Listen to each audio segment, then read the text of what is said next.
Hi students, అందరికీ స్వాగతం. Welcome to SPR tech. ఈరోజు మనం ఆంధ్రప్రదేశ్లోని ఇంపార్టెంట్ గవర్నమెంట్ స్కీమ్స్ అనేది చూడబోతున్నాం. సో మీరు ఏపీఎస్సీ కానీ ఇతర గవర్నమెంట్ ఎగ్జామ్స్ కానీ ఏపీలో అటెండ్ చేస్తున్నారంటే ఈ గవర్నమెంట్ స్కీమ్స్ అనేది మీకోసమే అనమాట. సో ఈ కంటెంట్కైనా పీడిఎఫ్ అనేది యాప్లో మీకు అవైలబుల్లో ఉంటుంది. సో ఫ్రీ మెటీరియల్ సెక్షన్ యాప్లో ఉంటుంది. అక్కడ మీకు ఏపీఎస్సీ యొక్క ఆల్ గవర్నమెంట్ స్కీమ్స్ ఏవైతే ఉన్నాయో అవి కూడా నేను మీకు ఇవ్వడం అనేది జరుగుతుంది అనమాట. You can download it there. లేదంటే మీరు మన టెలిగ్రామ్ ఛానల్లో జాయిన్ అవ్వండి. అక్కడ కూడా నేను మీకు ఈ పీడిఎఫ్ అనేది సెండ్ చేస్తాను. సో మీరు చదువుకోవడానికి వీలుగా ఉంటుంది. లేదు ఒకసారి క్లాస్ వింటా అనుకున్నా అంటే ఈ క్లాసెస్ వినండి, సరిపోతుంది అనమాట. Let's get in to the topic of the day. Last క్లాస్లో వచ్చేసి మీరు మన పెళ్లి కానుక స్కీమ్ వరకు తెలుసుకున్నారు. ఈరోజు ఏంటంటే వైఎస్ఆర్ ఆరోగ్యశ్రీ స్కీమ్ గురించి తెలుసుకుపోతున్నాను. ప్రతి ఒక్క స్కీమ్లో కూడా ఏంటంటే మీకు హెడ్లైన్ చూడగానే దానికైనా టాపిక్ మీకు చక్కగా అనేది అర్థం అవ్వాలన్నమాట. అప్పుడే మనకి టాపిక్ ఈజీ అవుతుంది. సో ఆరోగ్యశ్రీ అనేది ఏంటి? హెల్త్ రిలేటెడ్ స్కీమ్ అనమాట. ముఖ్యంగా ఏంటంటే హెల్త్ సర్వీసెస్ అంటే హాస్పిటల్లో మనకి ఫ్రీగా ఆరోగ్య సేవ అందించడం కోసం. సో అది ముఖ్యంగా ఏంటి, ఎవరికి, అందరికీ కాదు, ప్రత్యేకంగా అంటే బిలో పవర్టీ ఫ్యామిలీ అంటే బీపీఎల్ ఫ్యామిలీ అంటే ఏంటి? బిలో పవర్టీ లైన్, పేదరికంలో ఉంటున్న కుటుంబాలు ఎవరైతే ఉన్నారో, ముఖ్యంగా ఆంధ్రప్రదేశ్లో ఉంటున్న BPL families, below poverty line families ఎవరైతే ఉన్నారో వాళ్ళకు, ఆ కుటుంబానికి చూడండి ఆఫరింగ్ 5 lakhs పర్ ఫ్యామిలీ అనమాట. గుర్తుపెట్టుకోండి, ఫ్యామిలీ, కుటుంబానికి, ఒక వ్యక్తికి కాదు, కుటుంబానికి యాన్యువల్లీ అంటే ఏంటి, సంవత్సరానికి, ప్రతి సంవత్సరానికి కూడా 5 లక్షల వరకు మీకు ఏంటంటే సో ఈ యొక్క బెనిఫిట్ అనేది ఫ్రీ హాస్పిటల్ సర్వీసెస్ అనేది అందిస్తున్నారు అనమాట. దీని ద్వారా ముఖ్యంగా ఏంటంటే చాలామంది ఆరోగ్యం వల్లనే ఏంటంటే పేదరికంలోకి నెట్టబడుతూ ఉన్నారు. సో కెటాస్ట్రోఫిక్ హెల్త్ ఎక్స్పెండిచర్ అంటే ఏంటి? ఆరోగ్యం క్షీణించినప్పుడు మనం హాస్పిటల్కి వెళ్ళి వేల రూపాయలు, లక్షల రూపాయలు అనేది ఖర్చు పెట్టాల్సి వస్తుంది. కాబట్టి మనం అలాంటి ట్రాప్స్లో పడి పేదరికంలో తోయబడకుండా ఉండడం కోసం, సేఫ్ గార్డ్ చేయడం కోసం ఈ స్కీమ్ అనేది తీసుకొచ్చారనమాట. సో ఇది యూనివర్సల్ హెల్త్ కవరేజ్ ఇన్సూరెన్స్ అంటే ఏంటి? ప్రతి ఒక్కరికి కూడా, యూనివర్సల్ అంటే ఏంటి అంటే స్టేట్లో ఉన్న ప్రతి ఒక్కరికి కూడా ఆరోగ్యం పట్ల ఏంటంటే హెల్ప్ చేయాలనే ఒక ఉద్దేశంతో ఈ స్కీమ్ అనేది తీసుకొచ్చారనమాట. సో ఇందులో ముఖ్యంగా తీసుకొచ్చారంటే బీపీఎల్ ఫ్యామిలీస్ని కవర్ చేస్తారంట. ఈ స్కీమ్ అందరినీ ఏంటి, ప్రతి ఒక్కరు ఎవరైతే బిలో పవర్టీ లైన్ ఫ్యామిలీస్ ఉన్నారో వాళ్ళందరికీ కూడా వర్తిస్తుంది. సో ఈ బీపీఎల్ ఫ్యామిలీస్ ఎలా గుర్తిస్తారు అంటే వాళ్ళ కోసం ఏంటంటే మనకి బిలో పవర్టీ లైన్ ఉన్న వాళ్ళందరికీ కూడా రేషన్ కార్డ్ అనేది గుర్తింపుగా ఇస్తుంది. అది మన సివిల్ సప్లైస్ డిపార్ట్మెంట్ నుంచి వస్తుంది. సో దాన్ని బట్టి ఏంటంటే వాళ్ళకి అందిస్తారు. అలాగే individuals whose photo and name appear in the health card. So ఇక్కడ సపరేట్గా వాళ్ళ కోసం ఆరోగ్యశ్రీ కార్డ్స్ అని ఇస్తుంది, హెల్త్ కార్డ్ అని ఇస్తారు. ఆ కార్డు ఉన్న వాళ్ళందరూ కూడా ఈ స్కీమ్కి వచ్చేసి అర్హత ఉన్నట్టు అనమాట. ఈ అర్హతని ఎలా చెక్ చేస్తారు అంటే చూడండి, less than 35 acres of land అంటే ఈ యొక్క స్కీమ్కి మీకు అర్హత ఉండాలి అంటే మీరు 35 acres కంటే కూడా తక్కువ ల్యాండ్ అనేది కలిగి ఉండాలి. అలాగే ఏంటి, pay municipal property tax for less than 300 square feet అంటే ఒకవేళ మీరు మున్సిపాలిటీస్లో ఉన్నారంటే మీరు 300 square feet కంటే 3000 square feet కంటే తక్కువ స్థలానికి మీరు ప్రాపర్టీ ట్యాక్స్ కడుతున్నారు అంటే ఖచ్చితంగా ఏంటి మీరు అర్హత అనమాట. అలాగే మీకు సంవత్సరపు ఆదాయం అంటే యాన్యువల్ ఇన్కమ్ చూడండి 5 లక్షల కంటే తక్కువగా ఉందంటే మీరు ఈ యొక్క ఆరోగ్యశ్రీ స్కీమ్కి ఎలిజిబుల్ అనమాట. సో అలాగే contract employees, part time workers, out sourcing, sanitation workers వీళ్ళంతా కూడా అర్హత. ఎందుకు ఇది చెప్తున్నారంటే గవర్నమెంట్ ఎంప్లాయీస్కి అంతా కూడా ఏంటంటే ఎంప్లాయీ హెల్త్ కార్డ్ అని ఒకటి ఉంటుంది. కానీ ఇక్కడ కాంట్రాక్ట్ హెల్త్ వర్కర్స్ కానీ, పార్ట్ టైం వర్కర్స్ కానీ, అవుట్ సోర్సింగ్ కానీ, శానిటేషన్ వర్కర్స్ ఎవరైతే ఉన్నారో వాళ్ళకి ఎంప్లాయీ హెల్త్ కార్డ్ అనేది రాదు. కాబట్టి ఈ హెల్త్ కార్డ్ అనేది ఇస్తున్నారన్నమాట. అలాగే చూడండి, దీనికోసం ప్రత్యేకంగా ఏదైనా పద్ధతిలో మనం ఎన్రోల్ చేసుకోవాలంటే లేదు. మీ అందరికీ కూడా ఎవరైతే అర్హత కలిగి ఉన్నారో గవర్నమెంట్ అందరికీ ఇస్తుంది అనమాట. దానికోసం సపరేట్గా ఎన్రోల్ చేసుకోవడం కానీ సపరేట్ పద్ధతి ఏమో అలాంటిదంతా లేదు. సో ఇక్కడ BPL families, below poverty line families ఉన్న ప్రతి ఒక్కరికి కూడా దీనికి అర్హత అనేది కలిగిస్తున్నారన్నమాట. సో అలాగే దీని పట్ల మీకు ఏమన్నా సమస్య వచ్చినా కానీ ఏపీ గ్రీవెన్స్ ఆరోగ్యశ్రీ .ap.gov.in ద్వారా మీరు సమస్యలను అక్కడ రైజ్ చేస్తే ఆ సమస్య అనేది పరిష్కరింపబడుతుందన్నమాట. చక్కగా మనకి ఆరోగ్యశ్రీ గురించి తెలిసింది. ఇందులో ముఖ్యమైన పాయింట్స్ మీరు గుర్తుపెట్టుకోవాలంటే ఎగ్జామ్ పాయింట్ ఆఫ్ వ్యూలో 5 lakhs per family per year అనమాట ఆ పాయింట్. అలాగే బిలో పవర్టీ లైన్, అలాగే ఇందులో చూడండి contract employees, part time workers, out sourcing, sanitation వీళ్ళకి కూడా మనం చెప్తున్న ఈ యొక్క ఆరోగ్యశ్రీ హెల్త్ కార్డ్స్ అనేది ఇస్తారని గుర్తుపెట్టుకోండి. అలాగే ఇక్కడ 35 acres ల్యాండ్ గుర్తుపెట్టుకోండి, ఇంపార్టెంట్. ప్రాపర్టీ ట్యాక్స్ వచ్చేసి 3000 square feet అనేది ఇంపార్టెంట్. ప్రతి టాపిక్లో కూడా ఏంటంటే ఒకసారిగా మనం సబ్జెక్ట్ అర్థం చేసుకున్న తర్వాత దాంట్లో ఉంటున్న ప్రతి చిన్న పాయింట్స్ కూడా మనం తెలుసుకోవాలి. అలాగే చూడండి, ఈ రేషన్ కార్డ్స్ ఎవరిస్తారంటే సివిల్ సప్లైస్ డిపార్ట్మెంట్, ఆ పాయింట్ కూడా గుర్తుపెట్టుకోండి. చక్కగా మీకు హెల్ప్ అవుతుంది. తర్వాత health care schemes in AP. So ఇప్పుడు మనము ఆరోగ్యశ్రీ తెలుసుకున్నారు కాబట్టి so health care related schemes ఇంకేమన్నా ఉన్నాయా వాటి గురించి చక్కగా తెలుసుకుందాం అనమాట. ఆరోగ్య రక్ష స్కీమ్. సో ముఖ్యంగా ఏంటంటే ఈ యొక్క ఆరోగ్య రక్ష అనేది ఏంటి అంటే ముఖ్యంగా చూడండి, క్వాలిటీ హెల్త్ కేర్ సుమారుగా 32 లక్షల ఫ్యామిలీస్ కుటుంబంలో అంటే 32 లక్షల కుటుంబాలు ఎవరైతే ఉన్నారో మన యొక్క స్టేట్లో వాళ్ళందరికీ excluding those already covered under BPL families and other health schemes. చూడండి చాలా చక్కగా తెలుసుకోండి. 32 లక్షల కుటుంబాలు ఆల్రెడీ ఎక్స్క్లూడింగ్ అంటే ఏమని అంటే బీపీఎల్ ఫ్యామిలీస్కి ఆరోగ్యశ్రీ ఇచ్చేశారు. చాలా జాగ్రత్తగా గుర్తుపెట్టుకోండి. ఆరోగ్యశ్రీ అనేది ఏంటి, బిలో పవర్టీ లైన్. అలాగే అదర్ హెల్త్ స్కీమ్స్ అంటే ఏంటి, నేను చెప్తున్నాను కదా ఎంప్లాయీ హెల్త్ స్కీమ్ అని. ఇలాంటి స్కీమ్స్ అంతా కూడా కవర్ అయిపోయి ఉంటాం. అలా కవర్ కాని కుటుంబాలు కొందరు ఉంటారు.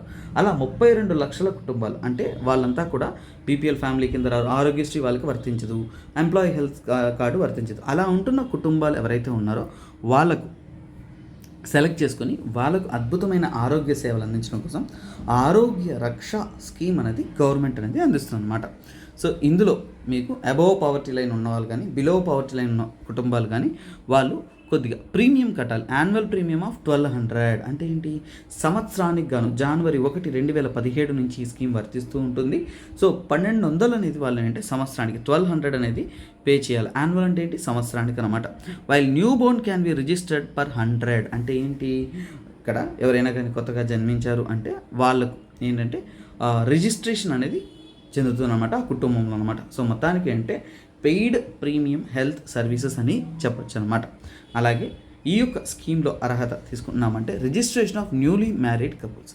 చూడండి, either the wife or the husband belongs to the another caste can be registered under one family by paying the entire annual premium. Simple. కొత్తగా పెళ్ళైన వాళ్ళు ఇలాంటి స్కీమ్స్లోకి అర్హత పొందాలంటే వాళ్ళు ఏంటంటే వాళ్ళు మొత్తం అమౌంట్ అనేది ఏంటి ఎంటైర్ యాన్యువల్ ప్రీమియంగా పే చేసుకుంటూ వాళ్ళు అర్హత అనేది పొందొచ్చు అనమాట. అలాగే next working journalist health scheme. So ఇక్కడ చూడండి, ఇది వేరు. సో ఇక్కడ తీసుకుంటున్నారు అంటే జర్నలిస్ట్ ఎవరైతే ఉన్నారో వాళ్ళ కోసం సపరేట్గా ఇక్కడ హెల్త్ స్కీమ్ అనేది గవర్నమెంట్ అనేది తీసుకొచ్చింది అనమాట. అందులో ముఖ్యంగా తీసుకుంటున్నారు అంటే క్యాష్లెస్ ట్రీట్మెంట్ కోసం ఎవరికి, జర్నలిస్ట్కి అనమాట స్టేట్ గవర్నమెంట్ అనేది ఇస్తుంది అనమాట. So of the state government and the dependent family members with the government contributing 50% of total amount and journalist contributing 50%. అంటే ఈ జర్నలిస్ట్ కోసం ప్రత్యేకంగా వర్కింగ్ జర్నలిస్ట్ హెల్త్ స్కీమ్ తీసుకొస్తూ గవర్నమెంట్ సగమును అలాగే మిగిలిన సగం వచ్చేసి వాళ్ళే పెట్టుకునే విధంగా ఇలాంటి స్కీమ్ అనేది తీసుకొస్తున్నారనమాట వర్కింగ్ జర్నలిస్ట్ హెల్త్ స్కీమ్ ద్వారా. నెక్స్ట్ చూడండి, మత్స్యకారుల కోసం మనం ఆల్రెడీ డీజిల్ సబ్సిడీ అనేది చూసాము. సో దానికి రిలేటెడ్గానే ఉంటుంది. సో ఈ యొక్క ఫిషర్మెన్ కోసం వెల్ఫేర్ మెషర్స్ అనేది ఏపీ గవర్నమెంట్ ఏమేమి తీసుకొచ్చిందని చూస్తాం. ముఖ్యంగా చూడండి, ఈ యొక్క మత్స్యకారులకు సపోర్ట్ చేయడం కోసం చాలా వరకు ఎన్నో సహాయాలు అందిస్తూ ఉన్నా కానీ సో ఈ యొక్క ప్రత్యేకమైన స్కీమ్ ఏంటంటే చూడండి, దేర్ ఫైనాన్షియల్ అసిస్టెన్స్. సో ఈ పార్ట్ ఇగ్నోర్ చేయండి, పార్ట్ అవసరం లేదు మనకి, ఇక్కడ కంటెంట్ ఇక్కడ ఇవ్వడం జరిగింది. సో అందువల్ల ఫైనాన్షియల్ అసిస్టెన్స్ ఈ స్కీమ్ ఏంటి, ఫిషర్మెన్స్ కోసం మత్స్యకారుల కోసం తీసుకున్నా అంటే ఆర్థిక సాయంగా 10,000 అనేది ఇస్తున్నారు. That to know fishing period. ఇది ఒక విషయం మీరు చక్కగా తెలుసుకోవాలండి. సంవత్సరంలో కొంతకాలం వచ్చేసి బ్రీడింగ్ సీజన్ కోసం వదిలేస్తూ కొంతకాలం వచ్చేసి ఏంటంటే మత్స్యకారులు సముద్రానికి వెళ్ళడానికి నిషేధం అనేది విధిస్తారన్నమాట. అంటే ఏంటి, సముద్రానికి వాళ్ళు వెళ్ళకూడదు కొంత టైం, ఎందుకంటే చేపలు కూడా ఏంటంటే అవి మళ్ళీ రీగెయిన్ చేసుకోవాలి కదా. సో దానికోసం అలా నో ఫిషింగ్ పీరియడ్ ఏదైతే ఉంటుందో ఆ నో ఫిషింగ్ పీరియడ్ కాలంలో ఏంటంటే 10,000 రూపాయల చొప్పున వాళ్ళకి ఆర్థిక సాయం అనేది గవర్నమెంట్ అనేది ఇస్తుందన్నమాట. అలాగే చూడండి, మనం దీని గురించి మనం చూసాం కదండి, డీజిల్ సబ్సిడీ అనేది 9 per liter అనేది ఫిషింగ్ బోట్ స్కీమ్. అలాగే తీసుకుంటే ex gratia of 10 lakhs to families of fishermen who die while working. ఎవరైనా కానీ ఈ యొక్క మత్స్యకారులు చేపలు పట్టడానికి ఇలా పోతూ వర్కింగ్ టైంలో కానీ ఏదైనా ఒక అఘాయిత్యాలు వాళ్ళు చనిపోయారంటే వాళ్ళకి ఏంటంటే 10 లక్షల దాకా అంటే కుటుంబానికి సాయం అనేది చేస్తారనమాట. అలాగే దీనికి అర్హత ఏంటంటే సింపుల్, ఆంధ్రప్రదేశ్ నుంచి కూడా ఫిషరీ డిపార్ట్మెంట్ దగ్గర అంటే ఫిషింగ్ కమ్యూనిటీ మెంబర్షిప్ అనేది ఉండాలి. అలాగే ఫిషింగ్ బోట్ ఉండాలి. అలాగే దానికి బ్యాంక్ అకౌంట్స్ కూడా ఉండాలి. అలాగే దానికి తగినటువంటి డాక్యుమెంట్స్ ప్రూఫ్స్ అన్నీ ఇచ్చామంటే వాళ్ళు దీనికి ఎలిజిబుల్ చేస్తారనమాట. ఇది మత్స్యకారుల కోసం ఏపీ గవర్నమెంట్ అందిస్తున్న కొన్ని సాయాలు. నెక్స్ట్ స్కీమ్లోకి వస్తాం. సార్ ఏం సార్ రైన్ రాకెట్లో వెళ్తున్నారంటే సో మ్యాక్సిమం కంటెంట్ అనేది ఈ వీడియోలో నేను కవర్ చేయాలనేది ఫిక్స్ అవుతున్నాను.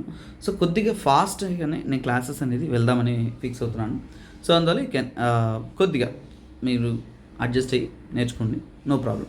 ఇక చూద్దాం వైఎస్ఆర్ కాపు నేస్తం. సో ఇక్కడ ముఖ్యంగా ఏంటంటే కాపు కమ్యూనిటీకి చెందిన వారికి ప్రత్యేకంగా ఏంటంటే మహిళలకు వాళ్ళకి ఏంటంటే వాళ్ళకి జీవనోపాధి కలిగిస్తూ వాళ్ళకి ఆర్థిక సాయం అందిస్తున్న స్కీమ్ అనమాట వైఎస్ఆర్ కాపు నేస్తం. ఇది ముఖ్యంగా ఏంటంటే so living standard of women belonging to Kapu, Balija, Telaga and single sub caste. So ఇక్కడ ఈ యొక్క చెప్పబడిన క్యాస్ట్ ఏవైతే ఉన్నాయో ఆ కమ్యూనిటీకి చెందిన ప్రజలను, ముఖ్యంగా మహిళలను వాళ్ళ యొక్క జీవనోపాధిని మెరుగుపరుస్తూ వాళ్ళ యొక్క వెల్బీయింగ్ కోసం ఇస్తున్న స్కీమే వైఎస్ఆర్ కాపు నేస్తం. ఈ కాపు నేస్తం స్కీమ్లో ఏం చేస్తారు అని మనం చదువుతున్నాము అంటే ఈ స్కీమ్ అనేది ఆర్థిక సాయం ముఖ్యంగా అంటే 75,000 అనేది ఓవర్ 5 years అంటే రానున్న 5 సంవత్సరాలు అంటే లాంగ్ 5 yearsకి వచ్చేసి 75,000 అనేది వాళ్ళు ఇస్తున్నారు అనమాట. సో అలాగే డిస్బర్స్డ్ యాన్యువల్ ఇన్స్టాల్మెంట్ అంటే సంవత్సరానికి అంతే కదండి, 75/5 ఎంత 15 కదా. అంటే ఏంటి, సంవత్సరానికి గాను అర్హత కలిగి ఉన్న మహిళలు ఎవరైతే ఉన్నారో వాళ్ళ యొక్క అకౌంట్కి 15,000 రూపాయలు డైరెక్ట్గా అనేది జమ చేస్తారనమాట. అలాగే అందరికీ అర్హత ఉంటుంది కదండి, ఖచ్చితంగా కొంతమందికి అర్హత ఉంటుంది. ఆ అర్హత ఏంటి, ఎలిజిబుల్ క్రైటీరియా అంటే women must be 45 to 60 years old. ఖచ్చితంగా ఆ యొక్క మహిళలు వచ్చేసి 45 నుంచి 60 years మధ్య ఏజ్ ఉన్నవాళ్ళు. అలాగే టోటల్ ఫ్యామిలీ ఇన్కమ్ నెలసరి కుటుంబ ఆదాయం అనేది గ్రామ స్థాయిలో అయితే 10,000 రూపాయల లోపల ఉండాలి. అలాగే సిటీస్ అర్బన్ ఏరియాస్ అయితే 12,000 రూపాయల లోపు ఉండాలి. అలాగే ఏంటంటే ఇక్కడ మనకి ఏంటంటే వెట్ ల్యాండ్ అంటారు, అలాగే డ్రై ల్యాండ్ అంటారు, బీడు భూమి అంటారు. అలాగే ఏంటంటే మెట్ట, అలాగే మనం చూసామంటే డ్రై ల్యాండ్ అంటే మెట్ట భూమి అంటారండి, ఏమంటారు మెట్ట అంటారు. సో మెట్ట అంటే ఏంటంటే మోస్ట్లీ డ్రై ల్యాండ్, ఎందుకంటే లెస్ దెన్ 75 centimeters అనేది వర్షపాతం పడినప్పుడు దాన్ని మనము డ్రై ల్యాండ్గా కన్సిడర్ చేస్తారు. సో పంటలు అంత ఎక్కువ పంటది కాబట్టి ఎక్కువ ఏకర్స్ ఉన్నా కానీ ఎలిజిబుల్ చేస్తున్నారు. అలాగే వెట్ ల్యాండ్ అంటే తడి భూమి అంటారు, లేదంటే తరి అంటారు, తరి అని కూడా అంటారు, చౌడు భూమి అని కూడా అంటారు. సో ఇలా డిఫరెంట్ నేమ్స్ అనేది చెప్తుంటారు. బట్ చౌడు భూమికి డబల్ డెఫినేషన్స్ ఉన్నాయి. తెలుగు అనువాదాలకు వచ్చినప్పుడు కొద్ది కన్ఫ్యూషన్స్ ఉంటుంది. మీకు ఏమైనా తెలుసుంటే యూ కెన్ కమెంట్ అనమాట. పర్ఫెక్ట్ వెట్ ల్యాండ్కైనా వర్డ్ అనేది నో ప్రాబ్లం, మనం తెలుసుకుందాం. బట్ చౌడు భూమి అంటే ఆల్కలినిటీ, బ్లాక్ సాయిల్లో ఆల్కలినిటీ ఏదైతే ఉంటుందో దాన్ని మనం చౌడు భూమి అంటారు. బట్ అందులో కూడా ఏంటంటే కొన్ని ఫర్ ఎగ్జాంపుల్ అంటే వాటర్ రిటెన్షన్ ఎక్కువ, అందుకోసమే ఈ చిన్న కన్ఫ్యూజన్, ఇంకేం లేదు. బట్ వాటర్ కంటెంట్ ఎక్కువ ఉందంటే నీటిపారుదల బాగుంది, పంటకు అనుకూలంగా ఉంది, దాన్ని మనం వెట్ ల్యాండ్ అంటాం అనమాట. సో అలాగే ఇది కాకుండా ఫర్ ఎగ్జాంపుల్ ఇంకా ఇతర కండిషన్స్ ఏవైతే ఉన్నాయో ఈ స్కీమ్కి మనం చూస్తున్న కాపు నేస్తం స్కీమ్కి అర్హత తీసుకుంటున్నప్పుడు ఏంటంటే గవర్నమెంట్ ఎంప్లాయీస్గా ఉన్నారంటే కుటుంబంలో ఎవరైనా కానీ అర్హత లేదు. అలాగే గవర్నమెంట్ పెన్షనర్ ఉన్నా కానీ అర్హత లేదు. వాళ్ళకి 4 వీలర్స్ అన్నప్పుడు ఏంటంటే సార్ మాకు 4-wheeler ఆటో ఉంది సార్, ట్యాక్సీ ఉంది సార్, అది వేరే కండిషన్. ట్యాక్సీ, ఆటో, ట్రాక్టర్ ఇవి ఉన్నాయంటే అవంతా కూడా కన్సిడర్ చేయరు. అంటే ఏంటి, అవంతా కూడా మనకి ఇందులో రావు. 4-wheelers అంటే ఓనింగ్ ఏ కార్ అనమాట మోస్ట్లీ. అంటే ట్యాక్సీలు కానీ ఆటోలు కానీ ట్రాక్టర్లు ఉన్నా కానీ ఈ స్కీమ్ మీకు అర్హత ఉంటుంది. సో అలాగే మీరు ఇన్కమ్ ట్యాక్స్ పేయర్ అయినా కానీ ఈ స్కీమ్ అనేది మీకు అర్హత ఉండదన్నమాట. That is what. అలాగే అంటే సిటీస్లో తీసుకున్నారు అంటే చూడండి, less than 750 square feet land area అనేది ఉండాలి. అంటే ఏదైనా ఆస్తులు ఉన్నప్పుడు అంటే మనకేంటంటే ఏదైనా సొంత ఆస్తులు కానీ అలాంటివి కలిగి ఉండకూడదు సిటీలో. అలాగే 750 square feet కంటే తక్కువ ఏరియా కలిగి ఉన్నారంటే వాళ్ళకి అర్హత అనేది ఉంటుందన్నమాట. అలాగే దీనికి సెలక్షన్ ప్రాసెస్ అంతా కూడా నవశకం సర్వే అనేది చేస్తారు.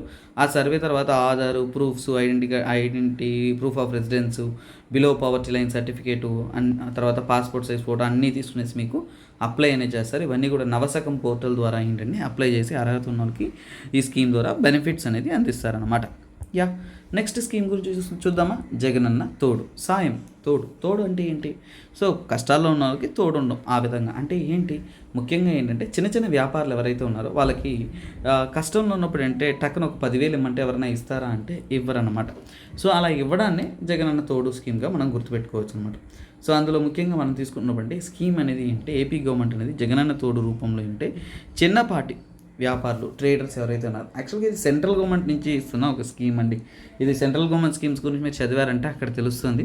ముఖ్యంగా స్ట్రీట్ వెండర్స్ అందరి కోసం ఏంటంటే PM మోడీ గారు లాంచ్ చేస్తారు. అదే ఇక్కడ మనకి ఏపీలో జగనన్న తోడుగానే చెప్పడం జరుగుతుంది. ముఖ్యంగా స్ట్రీట్ వెండర్స్, ఆర్టిజన్స్, చిన్నపాటి వ్యాపారులు ఎవరైతే ఉన్నారో వాళ్ళంతా కూడా వడ్డీలకు బానిసలు అయిపోతున్నారు. కాబట్టి వాళ్ళను కాపాడడం కోసం ఇక్కడ ఏంటంటే సుమారుగా 10,000 రూపాయలు సంవత్సరానికి ఎవ్రీ ఇయర్ వచ్చేసి అంటే పర్ ఇయర్ని గుర్తుపెట్టుకోండి. సో సంవత్సరానికి 10,000 ఏంటంటే ఎవరైతే అర్హత కలిగి ఉంటారో వాళ్ళకి ఇస్తారనమాట. ఇది ఇంట్రెస్ట్ ఫ్రీ లోన్. అంటే మీరు 10,000 తీసుకుంటే వడ్డీ ఏం కట్టాల్సిన అవసరం లేదు. అదే 10,000 తిరిగి కట్ చేస్తే కడితే చాలన్నమాట. సో అంటే ఏంటి, సో ఇక్కడ ఇంట్రెస్ట్ ఫ్రీ లోన్స్ ఇస్తారు. That is what. సో అలాగే ఏంటి, దీనికి అర్హత ఏంటంటే 18 years నిండి ఉండాలి. అలాగే ఫ్యామిలీ ఇన్కమ్ వచ్చేసి గ్రామాల్లో 10,000 కంటే తక్కువ ఉండాలి. సిటీస్లో వచ్చేసి 12,000 కంటే తక్కువ ఉండాలి. మీకు దగ్గర ఆధార్ కార్డు ఉండాలి. గవర్నమెంట్ ఇచ్చిన ఏదైనా ఐడెంటిటీ ప్రూఫ్ అయినా ఉండాలి. సో అప్పుడు ఏంటంటే మీరు ఏదైనా చిన్న వ్యాపారం చేస్తున్నారా లేదా చెక్ చేస్తారు. అలాగే దానికోసం ఏంటంటే ఇక్కడ కార్ట్స్ అంటే చిన్న చిన్న ఫుట్పాత్లో షాప్ పెట్టుకోవడం కానీ, బండ్లలో షాప్ పెట్టుకోవడం కానీ, పబ్లిక్ ప్రైవేట్ ప్లేస్లో షాప్ పెట్టుకోవడం కానీ, లేదంటే భుజాన్ని వేసుకుని మోసుకొని వ్యాపారం చేస్తుంటారు. సైకిల్లో వ్యాపారం చేస్తారు, మోటార్ సైకిల్లో, ఆటోస్లో, ఇలా చిన్నపాటి వ్యాపారం చేస్తున్న వాళ్ళు ఎవరైతే ఉన్నారో వాళ్ళకి ఇది లోన్ అండి. గవర్నమెంట్ ఊరికే మీ అకౌంట్లో వేసేది. ఇది లోన్ అంటే తిరిగి కట్టాలి, కానీ వడ్డీ కట్టరు అంతే. అసలు కట్టాల్సిన అవసరం అయితే ఉంటుంది. ఇది బ్యాంక్ తరపు నుంచి ఇస్తారనమాట. అలాగే దీని ద్వారా ఏంటంటే అడిషనల్ బెనిఫిషరీస్ అంటే additionally individuals with permanent or temporary shops. So ఇక్కడ చూడండి, ఓన్లీ స్ట్రీట్ వెండర్స్ మాత్రమే కాదు, టెంపరీగా షాప్స్ ఉన్నవాళ్ళు, పర్మనెంట్గా షాప్స్ ఉన్నవాళ్ళు, వాళ్ళందరికీ కూడా ఏంటి అర్హత అనేది కలిగిస్తారు. సో దీనికి application simple. Village and ward సెక్రటరీస్లు ఎవరైతే ఉంటారో గ్రామ స్థాయిలో అవన్నీ కూడా అప్రూవ్ చేసిన తర్వాత, వాళ్ళంతా వెరిఫై చేసిన తర్వాత డిస్ట్రిక్ట్ కలెక్టరేట్లో చేసి ప్రాసెసింగ్ చేసి అప్రూవ్ అనేది ఇస్తారు. ఇదంతా కూడా బ్యాంక్ ద్వారా మీకు లోన్ అనేది ఇస్తారు. అలా అప్రూవ్ అయిన బెనిఫిషరీస్కి వచ్చేసి 10,000 అనేది మీకు లోన్ ఇస్తారు. ఇది సింపుల్ ఇంట్రెస్ట్ పేమెంట్ పాలసీలు తీసుకున్నట్టు విలేజ్ అండ్ వార్డ్ సెక్రటరీస్ ఎవరైతే ఉన్నారో వాళ్ళు బ్యాంకర్స్ కొలాబరేట్ అయ్యి మీకు ఇంట్రెస్ట్ ఫ్రీగా పేమెంట్ పాలసీ అనేది అందిస్తారు. అంటే ఏంటి, డైరెక్ట్గా మీకు ఏంటంటే బ్యాంకుల నుంచి కూడా పేమెంట్ అనేది మీ అకౌంట్లోకి పడిపోతుంది. మీరు వడ్డీ కట్టాల్సిన అవసరం లేదు, కానీ అసలు అనేది కట్టాల్సి ఉంటుంది. దిస్ ఈస్ వాట్ అండి. తర్వాత వైఎస్ఆర్ పెన్షన్ కానుక. సో ఇది నార్మల్గా ముసలోళ్ళు ఎవరైతే ఉంటారో ఏజ్డ్ పర్సన్స్ వాళ్ళకి ఇస్తున్న ఒక పెన్షన్ స్కీమ్ అనమాట. ముఖ్యంగా పేదరికంలో ఉంటున్నవారు, కష్టపడుతున్న వాళ్ళు, అలాగే చాలా వరకు సొసైటీలో సఫర్ అవుతున్నవారు, ఎల్డర్లీ, విడోస్, అలాగే పర్సన్ విత్ డిసేబిలిటీస్, వాళ్ళందరికీ కూడా ఏంటంటే ఒక పెన్షన్ కానుక స్కీమ్ ద్వారా అర్హత అనేది ఇస్తున్నారు అనమాట. కాకపోతే ఏంటంటే ఈ స్కీమ్ అనేది ఏంటంటే it is providing good amount of pension. అంటే ఎవరైతే ఏజ్ పర్సన్స్ ఉన్నారో వాళ్ళకి చాలా చాలా హెల్ప్ అవుతుంది. దీని ద్వారా ఏంటంటే మంత్లీ పెన్షన్ అనేది నెలకి మీకు 1వ తేదీ వచ్చినప్పుడు 2,250 రూపీస్ అనేది మీకు ఇస్తారనమాట. ముఖ్యంగా టాడీ ట్యాపర్స్ అంటే కళ్ళు తీసేవాళ్ళు కానీ, వీవర్స్, సింగిల్ ఉమెన్, సో ఒంటరి మహిళలకి పెన్షన్, తర్వాత ఫిషర్మెన్స్కి, ఏఆర్టీ పర్సన్, వీళ్ళందరికీ కూడా ఏంటంటే ఇస్తారు. ఇది మాత్రమే కాకుండా వికలాంగులకి, డిసేబుల్డ్ పర్సన్స్కి, ట్రాన్స్జెండర్. సో ఇక్కడ చూడండి ఒక విషయం, ఇక్కడ 2,250 ఏదైతే చెప్పానో అది ఇక్కడ చెప్పబడుతున్న toddy tappers, weavers, single women, అలాగే ఏంటంటే ఫిషర్మెన్, ఏఆర్టీ, పిఎల్హెచ్ఐవి పేషెంట్స్ వీళ్ళందరికీ అనమాట. అలాగే డిసేబుల్డ్ పర్సన్స్ అంటే వికలాంగులు ఎవరైతే ఉన్నారో, అలాగే ట్రాన్స్జెండర్ పర్సన్స్ ఎవరైనా ఉన్నా, అలాగే డప్పు ఆర్టిస్ట్ ఎవరైతే ఉన్నారో వాళ్ళందరికీ కూడా ఏంటంటే కొద్దిగా ఎక్కువ పెన్షన్ వస్తుంది. అంటే 3,000. వికలాంగులకి ఎంత వస్తుంది? 3,000. అలాగే ట్రాన్స్జెండర్కి ఎంత వస్తుంది? 3,000. అలాగే డప్పు ఆర్టిస్ట్కి వచ్చేసి 3,000 రూపీస్ వస్తుంది. అంటే నార్మల్ పెన్షన్ కంటే కూడా వీళ్ళకి కొద్దిగా ఎక్కువ పెన్షన్ వస్తుంది అనేది క్లియర్గా మనకి కనిపిస్తుంది అనమాట. అలాగే ఇది మాత్రమే కాకుండా గవర్నమెంట్ వచ్చేసి కిడ్నీ పేషెంట్స్ ఎవరైతే ఉన్నారో, క్రానిక్ కిడ్నీ డిసీజ్ సికేడి అంటారు, ఈ జబ్బుతో సఫర్ అవుతూ డయాలిసిస్ చేసుకుంటున్నారు కదా, వాళ్ళు రెగ్యులర్గా వచ్చేసి హాస్పిటల్కి పోవాల్సి వస్తుంది, డయాలిసిస్ చేసుకోవాల్సి వస్తుంది. అదొక పెద్ద తతంగం అండి, చాలా దారుణమైన విషయం. సో అక్కడ గవర్నమెంట్తో డైరెక్ట్గా టైప్ అయ్యి, లేదంటే నెట్వర్క్ హాస్పిటల్స్ అని దాని ద్వారా టైప్ అయ్యి, అంటే ఇక్కడ ఏంటంటే ఇది ఊర్లలో ఇవ్వరు, డైరెక్ట్గా హాస్పిటల్ నుంచి కూడా వాళ్ళు ఇప్పిస్తారనమాట. అది మంత్లీ 10,000 రూపాయలు మీకు పెన్షన్ రూపంలో ఇస్తారు. సో ఇది ఏంటంటే జూన్ 2019 నుంచి కూడా ఏంటంటే they are been giving this schemes అనమాట. అర్హత ముఖ్యంగా ఏంటంటే బిలో పవర్టీ లైన్ కుటుంబాలు ఎవరైతే ఉన్నారో వాళ్ళకి రేషన్ కార్డ్స్ ఉన్న, అలాగే లోకల్ రెసిడెంట్ డిస్ట్రిక్ట్స్ అది అక్కడే జీవిస్తున్నారు అనే ప్రూఫ్స్ ఉన్న వాళ్ళకి అర్హత చేసి ఈ యొక్క పెన్షన్ అనేది ఇస్తారనమాట. ఓల్డ్ ఏజ్ పెన్షన్ అనేది 2,250 అనమాట. ఇవన్నీ కూడా ఏంటంటే గవర్నమెంట్ చెప్పిన దాని ప్రకారం అంటే ఇయర్లీ వచ్చేసి 250 ఇంక్రీజ్ చేస్తూ వాళ్ళకంతా కూడా అంటే ఇంకా 3,000 చేస్తాం అనేది గవర్నమెంట్ అనేది ఇచ్చింది. సో ఆ విధంగా కూడా ఏంటంటే they are fulfilling their needs అనమాట. So according to the current data మనం తీసుకున్నామంటే చూడండి, wait I will show you this one. Jan 1. So చూడండి, జాన్ 1, 2024. జాన్ 1, 2024లో ఇది కాదు డేటా, ఇది ఓల్డ్ డేటా. అంటే మనం అర్థం చేసుకోవాలి, 2000 నుంచి కూడా పెన్షన్ని సంవత్సరానికి 250 చొప్పున పెంచుతూ 2024 కంతా కూడా పెన్షన్ ఎంత చేశారు అంటే 3,000. సో ఇప్పుడు ప్రెసెంట్గా తీసుకున్నామంటే టాడీ ట్యాపర్స్ కానీ, వీవర్స్ కానీ, సింగిల్ ఉమెన్ కానీ, ఫిషర్మెన్ కానీ ఓల్డ్ ఏజ్ పెన్షన్ ఏదైతే ఉంటుందో గుర్తుపెట్టుకోండి, ఓల్డ్ ఏజ్ పెన్షన్. సో ఈ పెన్షన్ అంతా కూడా టోటల్గా ఎంత ఇస్తున్నారు అంటే 3000 రూపీస్ అనేది ఇస్తున్నారు అనమాట, according to the present data. Toddy tappers, weavers, single person, old age pensions, ఇవన్నీ కూడా విడో పెన్షన్, ఇవన్నీ కూడా కలిపి ఇప్పుడు ఎంత ఇస్తున్నారంటే 3000 రూపీస్ పర్ హెడ్ అనేది ఇస్తున్నారు. మళ్ళీ డౌట్ రాకండి, ఈ పెన్షన్ సేమ్ ఇలాగే ఉంది. అలాగే క్రానిక్ కిడ్నీ డిసీజ్ కూడా 10,000 ఉంది. సో అంతకుముందు ఉన్న 2215 అనేది ఇంక్రీజ్ చేసుకునేసి ఇప్పుడు ప్రస్తుతానికి ఓల్డ్ ఏజ్ పెన్షన్ అనేది 3000 ఇస్తున్నారు అనమాట, according to the 1st January 2024 అనమాట. సో ఇదండి అప్లికేషన్ ప్రాసెస్. ఏం లేదు, అర్హత ఎవరైతే పొందుంటారో వాళ్ళంతా కూడా గ్రామ స్థాయిలో వచ్చేసి డిపార్ట్మెంట్ ఆఫ్ రూరల్ డెవలప్మెంట్ అండర్లో అప్లై చేసుకునేసి YSR pension Kanuka mail ID ఉంటుంది, అలాగే కాల్ నెంబర్ ఉంటుంది. సో అలాగే అంటే అక్కడ లోకల్గా ఉంటున్న వాలంటీర్స్ ఎవరైతే ఉన్నారో వాళ్ళు ప్రాసెస్ చేసుకునేసి they will be providing the scheme అనమాట. సో ఇది వైఎస్ఆర్ పెన్షన్ కానుక, దాని గురించి డీటెయిల్స్ అనేది మనము తెలుసుకున్నాం. తర్వాత ఆరోగ్య ఆసరా. సో ఇంకొక ముఖ్యమైన విషయం, జాన్ 1కి, సో గుర్తుపెట్టుకోండి, జాన్ 1 ఏదైతే ఉంటుందో సో అప్పటికి ఏంటంటే గవర్నమెంట్ ప్రకారం, ఎందుకంటే ఇది కరెంట్ డేటాస్ కూడా మనకి చాలా ఇంపార్టెంట్ కాబట్టి వాటి గురించి ఐడియాస్ ఉండడం అనేది ఇట్ హెల్ప్స్ యూ లాట్ అనమాట. సో ప్రస్తుతానికి ఏంటంటే జాన్ 1కి వచ్చేసి వైఎస్ఆర్ పెన్షన్ కానుక వచ్చేసి పెంచబడడం అనేది జరిగింది. సో దాని ద్వారా ఏంటంటే అమౌంట్స్ అనేది అందరికీ కూడా డిస్బర్స్మెంట్ అనేది చేయడం జరిగింది.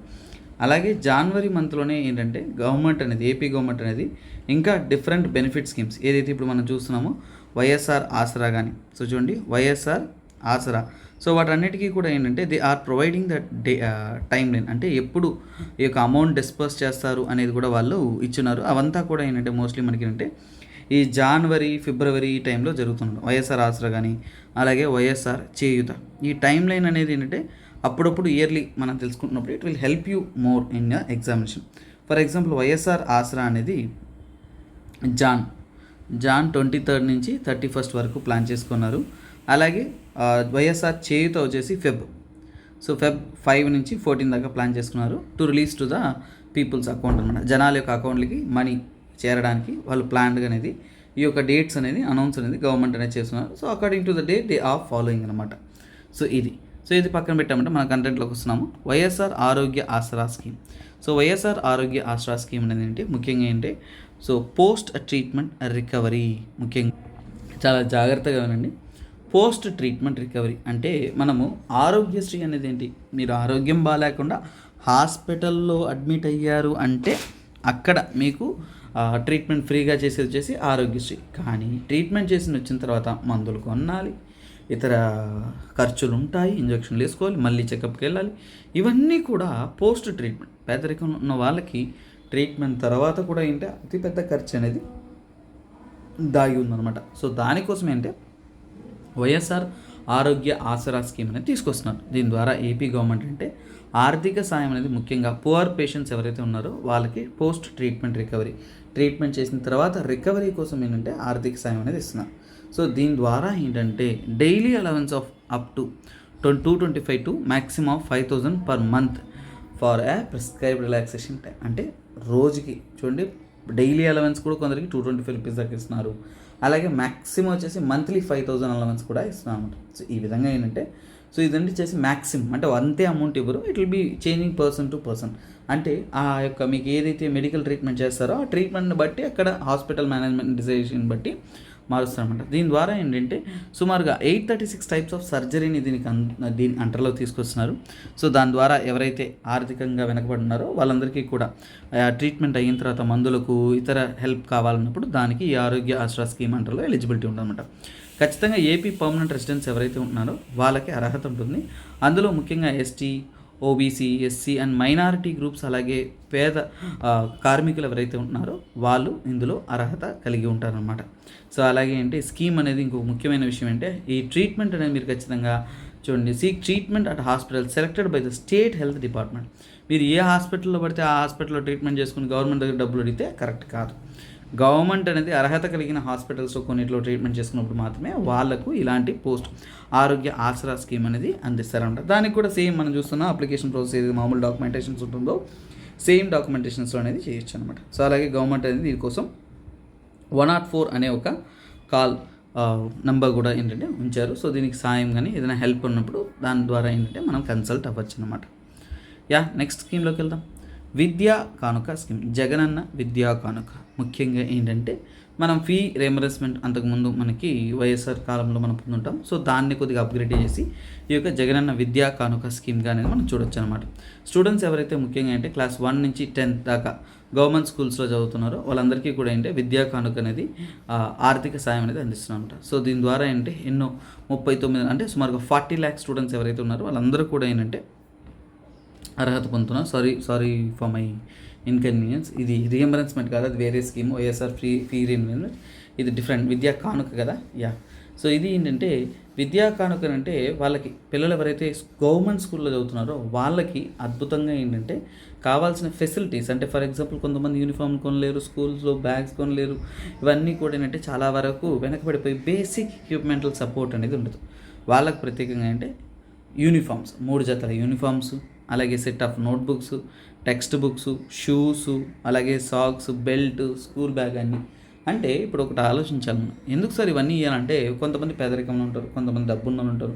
ఇక్కడ విభేదాలు అనేది స్టూడెంట్స్ మధ్యలో ఉంటుందన్నమాట. ఆ పార్షియాలిటీ, ఆ బ్యాక్వర్డ్నెస్ ఇవేవి లేకుండా ఏంటంటే to treat the students equally అనే ఒక ఇంటెన్షన్తో దిస్ విద్యా కానుక ఈస్ ప్రొవైడ్ అనమాట. దిస్ ఎ గ్రేట్ స్కీమ్ అండి. సో ఇంతవరకు చూసిన స్కీమ్లో one of the my favourite scheme అంటే ఇది. ఎందుకంటే చిన్నపిల్లల మైండ్ సెట్లో మనము ఆ ఈక్వాలిటీని ఇవ్వడం అనేది దట్స్ ఎ గ్రేట్ చాయిస్ అని చెప్పొచ్చు. అలాగే quality education, regular attendance. So ఇలా ఇవ్వడం వల్ల స్టూడెంట్స్ రెగ్యులర్గా స్కూల్కి వచ్చేలాగా చూడడం, అలాగే వాళ్ళందరికీ కూడా అద్భుతమైన క్వాలిటీ మెటీరియల్స్ ఇవ్వడం, రెగ్యులర్గా స్కూల్ వచ్చేలా వాళ్ళని చూసుకోవడం, అలాగే free transportation and Telugu language promotion. ఇక్కడ గవర్నమెంట్ అనేది ఏంటి, బస్ అంటే స్టూడెంట్స్కి అందరూ స్టూడెంట్ పాస్ ఉంటుంది కదా, ఫ్రీ ట్రాన్స్పోర్టేషన్ అనేది అందిస్తున్నారు. అలాగే తెలుగు భాష మీద వాళ్ళకి పరిజ్ఞానం పెంచుతూ, అలాగే ఇంగ్లీష్ మీడియం కూడా వాళ్ళకి నేర్పిస్తూ ఉన్నారు స్కూల్స్లో అనమాట. అలాగే ఈ యొక్క విద్యా కానుక అర్హత ఎవరు ఉంటారంటే ఎవరైతే మనకి స్కూల్స్లో అడ్మిషన్ ఉంటారో, లోకల్ గ్రామ పంచాయతీ ఆఫీస్లో రిజిస్టర్ చేస్తుంటారు. సో వాళ్ళందరూ కూడా ఏంటంటే అర్హత పొందుతారనమాట. ప్రతి స్టూడెంట్స్ కూడా గవర్నమెంట్ స్కూల్లో చదువుతున్న స్టూడెంట్స్ అందరికీ కూడా ఇవి అందిస్తారు. తర్వాత YSR 9 hours free power supply. So 9 గంటల సేపు ఫ్రీ ఎలక్ట్రిక్ కరెంట్ సప్లై అనేది ఇస్తున్నారు. ఎవరికి ఏంటి అనేది మనము తెలుసుకుందాం అనమాట. సో ముఖ్యంగా free day time power supply అనేది ముఖ్యంగా agriculture activities. So free power to families belonging to, ఇక్కడ ఫ్రీ పవర్ సప్లై 9 hours అనేది ఫ్రీగానే పవర్ సప్లై చేస్తున్నారు. అది ముఖ్యంగా ఏంటంటే వ్యవసాయం చేస్తున్న వాళ్ళకి చూడండి, ఫ్రీ డే టైం అంటే 9 hours అంటే డే టైంలో ఒక 9 గంటలు వచ్చేసి వాళ్ళు ఎటువంటి ఛార్జెస్ లేకుండా ఎలక్ట్రిసిటీని ఉపయోగించుకోవచ్చు వ్యవసాయం చేయడం. అలాగే ఫ్రీ పవర్ టు ఫ్యామిలీస్ అంటే ఎస్సీ కానీ ఎస్టీ కుటుంబాలు ఎవరైతే ఉన్నారో వాళ్ళందరికీ కూడా ఏంటంటే కొన్ని లిమిట్స్ వరకు ఏంటంటే వాళ్ళందరికీ కూడా ఏంటంటే పవర్ సప్లై అనేది 100 units దాకా ఫ్రీ అనేది ఇస్తున్నారు అనమాట. అలాగే subsidised power to aqua farmers, ఎవరైతే ఫిష్ ఫార్మింగ్ ఇవన్నీ చేస్తుంటారో వాళ్ళని ఆక్వా ఫార్మర్స్ ఉంటారో వాళ్ళకి సబ్సిడైజ్డ్ రేట్ అంటే తక్కువ రేట్లకు అనమాట. అంటే 1.5 rupees per unit చొప్పున వాళ్ళకి ఎలక్ట్రిసిటీ సప్లై అనేది చేస్తున్నారు. సో దీనికోసం ఏంటంటే గవర్నమెంట్ అనేది ఏంటంటే బడ్జెట్లో అలొకేట్ చేస్తూ సుమారుగా 18 లక్షల ఫార్మర్స్, వ్యవసాయాలు ఎవరైతే ఉన్నారో వాళ్ళందరికీ కూడా హెల్ప్ అవుతుందని నమ్ముతున్నారు. అలాగే ఏంటంటే వాళ్ళకి కావాల్సిన ఇంకా ఇన్ఫర్మేషన్ కానీ ఏవైనా కానీ ఇక్కడ మీ సేవా సెంటర్స్ ద్వారా అనేది వాళ్ళు పొందొచ్చు అనమాట. మొత్తానికి ఈ 3 పాయింట్స్ గుర్తుపెట్టుకోండి. 9 hours అనేది అగ్రికల్చర్ యాక్టివిటీస్కి, అలాగే ఎస్సీ ఎస్టీస్కి వచ్చేసి 100 units దాకా అంటే పవర్ సప్లై అనేది ఫ్రీ అనేది ఇస్తున్నారు through the government scheme. Next మనం చూస్తున్న స్కీమ్ ఏంటంటే వైఎస్ఆర్ చేయూత. ఇది ముఖ్యంగా అంటే మహిళలను, ముఖ్యంగా మార్జినలైజ్ కమ్యూనిటీ, వెనకబడిన వర్గాల వారు ఉన్న మహిళలు ఎవరైతే ఉన్నారో వారికి అందిస్తున్న ఒక అద్భుతమైన ఆర్థిక సాయమే వైఎస్ఆర్ చేయూత స్కీమ్ అనమాట. గవర్నమెంట్ ఆఫ్ ఏపీ అనేది మహిళలను ఎంపవర్ చేయడం కోసం మార్జినల్ కమ్యూనిటీస్ చెందిన వాళ్ళని, ఎస్సీ ఎస్టీ ఓబీసీ కమ్యూనిటీస్, అలాగే మైనారిటీ కమ్యూనిటీస్ చెందిన వారికి సాయం చేయడం కోసం ఈ స్కీమ్ అనేది అందిస్తున్నారన్నమాట. ఈ స్కీమ్ ద్వారా ఏంటంటే ప్లాన్డ్గా అనేది గవర్నమెంట్ అనేది అంటే 45 నుంచి 60 years మధ్యలో ఉన్న మహిళలు ఎవరైతే ఉన్నారో సో వాళ్ళకు అంటే రానున్న 4 సంవత్సరాలకు అంటే 4 years ప్లాన్ ప్రకారం 4 yearsకి 75,000 rupees మేము సాయం చేస్తాం for the women's 45 to 60 years age అనేది చెప్తున్నారు. సో ఈ 4 years అన్నప్పుడు ఏంటి 75/4 వేసుకొని ఎంత వస్తుంది 18,750 అనమాట. అంటే సంవత్సరానికి ఈచ్ ఇయర్ ఎంత ఇస్తారు 18,750 అనేది ఆ బెనిఫిషరీస్ మహిళలు ఎవరైతే ఉన్నారో వాళ్ళ అకౌంట్లకు అనేది జమ చేస్తారనమాట. 45 నుంచి 60 years ఏజ్ మధ్యలో ఉన్న వాళ్ళందరూ కూడా దీనికి అర్హత అనమాట. ఇదంతా కూడా సింపుల్ అండి. ఖచ్చితంగా ఏంటంటే ఎవరైతే మహిళలు వెనకబడిన SC ST OBC and backward క్యాస్ట్కి చెందిన మైనారిటీకి చెందిన అంటారు అందరికీ కూడా ఇది అర్హత అనమాట. అందులో కూడా ఏంటంటే they will check the documents, ముఖ్యంగా అడ్రస్, ఆధారు, క్యాస్ట్. ఇంతకుముందు చెప్పాను కదండి, సేమ్ ఇన్కమ్ ట్యాక్స్ పే అయ్యి ఉండకూడదు. ఇన్కమ్ ట్యాక్స్ పే అయితే రాదు, 4-wheeler అయితే రాదు, 300 యూనిట్ల కంటే ఎక్కువ కరెంట్ యూస్ చేసినా రాదు. ఇవన్నీ కూడా ఏంటంటే లిమిటేషన్స్ అనమాట. సో ఇవ్వండి వైఎస్ఆర్ చేయూత స్కీమ్ అనమాట. నెక్స్ట్ మనం చూడబోయేది వైఎస్ఆర్ రైతు భరోసా స్కీమ్. సో వైఎస్ఆర్ రైతు భరోసా అంటేనే రైతు, ఫార్మర్స్. సో ముఖ్యంగా అంటే వ్యవసాయులకి, ఫార్మర్స్ ఎవరైతే ఉన్నారో వారికి అందిస్తున్న ఆర్థిక సాయం అన్నమాట. ఏంటి ఎంత ఆర్థిక సాయం అనేది మనం తెలుసుకుందాం. ఈ రైతు భరోసా స్కీమ్ అనేది ఏపీ గవర్నమెంట్ తరపు నుంచి కూడా అంటే, సో ముఖ్యంగా మనకి ఏదైతే సెంట్రల్ గవర్నమెంట్ స్కీమ్ ఉంటుందో దాని యొక్క నెక్స్ట్ వెర్షనే ఇదనమాట. అంటే సెంట్రల్ గవర్నమెంట్ కూడా ఏంటంటే వ్యవసాయాలు ఎవరైతే ఉన్నారో వాళ్ళందరికీ కిసాన్ సమ్మాన్ నిధి, గుర్తుపెట్టుకోండి, ఇది మీకు హెల్ప్ అవుతుంది. కిసాన్ సమ్మాన్ నిధి. ఈ కిసాన్ సమ్మాన్ నిధి అనేది సెంట్రల్ గవర్నమెంట్ స్కీమ్ అనమాట. వారు 6,000 రూపాయలు, 6,000 రూపీస్ అనేది ఇస్తారు పర్ ఇయర్ అనమాట. అంటే సంవత్సరానికి ఒక 6,000 ఇస్తారు. అది కూడా ఏంటంటే 3 ఇన్స్టాల్మెంట్స్. 3 ఇన్స్టాల్మెంట్ ఎందుకంటే మనకి ఫార్మింగ్ సీజన్స్ గుర్తుపెట్టుకోవాలి. మనకేంటంటే ఖరీఫ్, సో చూడండి, ఖరీఫ్, రబీ, జయద్. సో మనకి ఖరీఫ్, రబీ, జయద్ అనే ఒక 3 సీజన్స్ ఉంటాయి కాబట్టి ఆ 3 సీజన్స్ అనుకూలంగా ఏంటంటే వాళ్ళకి ఏంటంటే ఈ స్కీమ్ అనేది ఇస్తారు. డైరెక్ట్ బెనిఫిట్ ట్రాన్స్ఫర్ అంటే డీబీటీ అంటే ఏంటంటే డైరెక్ట్గా అర్హత కలిగి ఉన్న వాళ్ళ అకౌంట్స్కి అనేది అమౌంట్ అనేది వచ్చి పడుతుందన్నమాట. సో మనం ఇప్పుడు ఆ ఫైనాన్షియల్ అసిస్టెంట్ గురించి తెలుసుకున్నామంటే సంవత్సరానికి ఏపీ గవర్నమెంట్ వచ్చేసి ఆ 6,000 ఏదైతే సెంట్రల్ గవర్నమెంట్ ఇస్తుందో దానికి ఇంకా కొద్దిగా మనీ వేసి సో గవర్నమెంట్ అనేది సపోర్ట్ ఇస్తుంది అనమాట. ఆ విధంగా ఏంటంటే వ్యవసాయాలు, ఫార్మర్స్ ఎవరైతే ఉన్నారో వాళ్ళకి వచ్చేసి 13,500 రూపీస్ అనేది ఏపీ గవర్నమెంట్ అనేది ఇస్తుంది. ముఖ్యంగా ఇది ఎప్పుడు కూడా ఏంటంటే సపోర్టివ్ ఇన్వెస్ట్మెంట్ అంటారు. అంటే ఖరీఫ్ సీజన్ అనేది మనకి ఎప్పుడు స్టార్ట్ అవుతుంది, జూన్. సో జూన్ నుంచి కూడా అక్టోబర్ దాకా మనకి ఖరీఫ్ సీజన్, లేదంటే సెప్టెంబర్ దాకా అనేది ఖరీఫ్ సీజన్ అనేది నడుస్తుంది అనమాట. ఆ సీజన్ ప్రారంభం సమయంలో అంటే జూన్ నెలకి ముందు, మే ఎండింగ్లో ఆ టైంలో వచ్చేసి ఒక విడతగా అనేది అమౌంట్ ఇస్తారు. తర్వాత ఏంటంటే వింటర్ క్రాపింగ్ అనేది ఏంటంటే అక్టోబర్ అంటే నవంబర్కి స్టార్ట్ అవుతుంది. సో దానికంటే ముందు వచ్చేసి రబీ, అలాగే అంటే జయద్, ఇలా 3 సీజన్లుగా 3 విడతలుగా తీస్తూ వాళ్ళకంటే క్రాప్ సీజన్కి ముందు ఇన్వెస్ట్మెంట్గా ఇస్తారనమాట. సో దాని ద్వారా ఏంటంటే వ్యవసాయాలకు అనేది ఆర్థికంగా సహాయపడుతూ so it will help them to create a more productivity అనమాట. అంటే వ్యవసాయం అనేది చాలా అద్భుతంగా చేయడానికి వాళ్ళకి ఎంతో కొంత ఆర్థిక సాయంగా అనేది ఉంటుందనేది ఈ యొక్క స్కీమ్ యొక్క ముఖ్యమైన ఉద్దేశం. సో అలాగే దీనికి అర్హత ఏంటంటే ల్యాండ్ ఓనింగ్ ఫార్మింగ్ ఫ్యామిలీస్, ఎవరైతే భూమి కలిగి ఉంటారో వాళ్ళకే కదా. సో అందుకే అలాగే irrespective of land size. So ఇక్కడే ప్రాబ్లం అనేది ఇక్కడే వస్తుందండి, బట్ ప్రాబ్లమ్స్ మనం డిస్కస్ చేయదు, వాటి స్కీమ్ అనేది తెలుసుకుందాం. ఆ ల్యాండ్ హోల్డింగ్ సైజ్ ఏదైనా కానీ దాన్ని ఇర్రెస్పెక్టివ్గా అనేది వాళ్ళకి ఈ స్కీమ్ అనేది అర్హత అనేది కలిగిస్తుంది అనమాట. సో అలాగే అంటే పీఎం కిసాన్ స్కీమ్ అనేది సెంట్రల్ గవర్నమెంట్ స్కీమ్. సో దానికి అండర్లో రిజిస్టర్ అయిన అందరికీ కూడా ఏంటంటే ఈ స్కీమ్ అనేది వర్తిస్తుందన్నమాట. ఇది మాత్రమే కాకుండా ల్యాండ్లెస్ ఫార్మర్స్, ముఖ్యంగా ఏంటంటే టెనెంట్ ఫార్మర్స్ అంటారు, కవులకి తీసుకొని చేస్తూ ఉంటారు. అంటే వాళ్ళు వేరే వాళ్ళ భూమిని అనేది కవులకి కరెక్టే పదం అండి. సో వాళ్ళు తీసుకొని ఏంటంటే వాళ్ళు వ్యవసాయం చేస్తూ ఉంటారు. సో అది వాళ్ళకి ఏంటంటే అర్హత అనమాట. అలాగే ROFR కల్టివేటర్స్, వీళ్ళందరూ కూడా ముఖ్యంగా అంటే SC, ST, BC మైనారిటీ కేటగిరీకి చెందిన వాళ్ళందరికీ కూడా అంటే ఈ ఆర్థిక సాయం అనేది అందుతుందన్నమాట. సో ఇక్కడ ఎక్స్క్లూషన్ ఎవరు దీనికి అర్హత పొందారంటే చూడండి, scheme farmers and family members holding certain political position, ఏదైనా పొలిటికల్ పొజిషన్లో ఉన్నా, అలాగే అన్మ్యారీడ్ చిల్డ్రన్స్ ఎవరైనా గవర్నమెంట్ ఎంప్లాయీగా ఉన్నా, ట్యాక్స్ పేయర్స్గా ఉన్నా, 4 వీలర్స్ ఏవైనా కలిగి ఉన్నా, ఇలాంటి కేటగిరీస్ ఉన్న వాళ్ళకి అర్హత లేదనమాట. మిగతా వాళ్ళందరికీ కూడా అర్హత ఉంటుంది.